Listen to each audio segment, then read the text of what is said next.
বিরোধীদের গালে গালে কলকাতা পুলিশের কালো হাত ভেঙে দাও পুড়িয়ে দাও কলকাতা পুলিশের কালো হাত ভেঙে দাও পুড়িয়ে দাও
লালবাজার অভিযান এই লালবাজার অভিযানের উদ্দেশ্য ছিল সিপিকে ডেপুটেশন দেওয়া তার পদত্যাগের ব্যাপারে। কিন্তু আমরা যখন মিছিল শুরু করি তখন পুলিশের পক্ষ থেকে জানানো হয় যদি আপনারা শান্তিপূর্ণ মিছিল করেন তাহলে আমরা ভেবে দেখছি আপনাদের হয়তো বিবেকানন্দ স্ট্রিট বা বেন্টিং স্ট্রিটের ক্রসিং পর্যন্ত যেতে দেবে।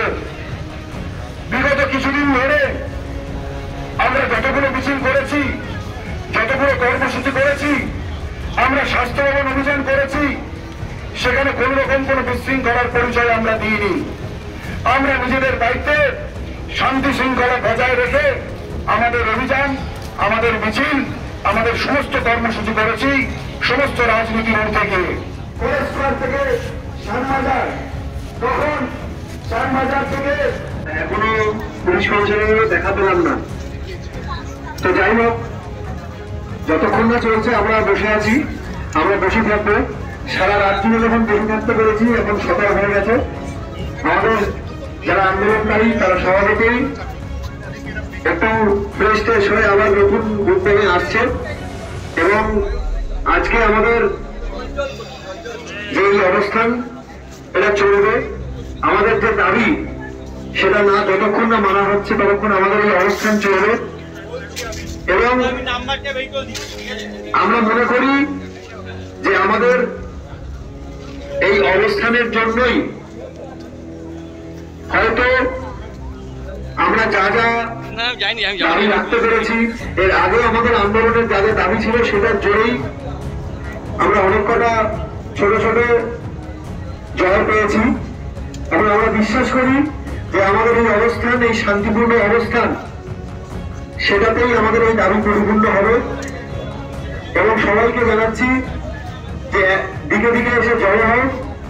এর আগে যে কটা আমাদের মিছিল হয়েছে সারা শহর জুড়ে, সেখানে আমরা রোদ ঝড় বৃষ্টি কোনো কিছুরই মানিনি। আজকেও আমরা মানব না। আজকে আমরা সবকিছুর ঊর্ধ্বে উঠে আমাদের আন্দোলন চালিয়ে যাব। Don't miss out.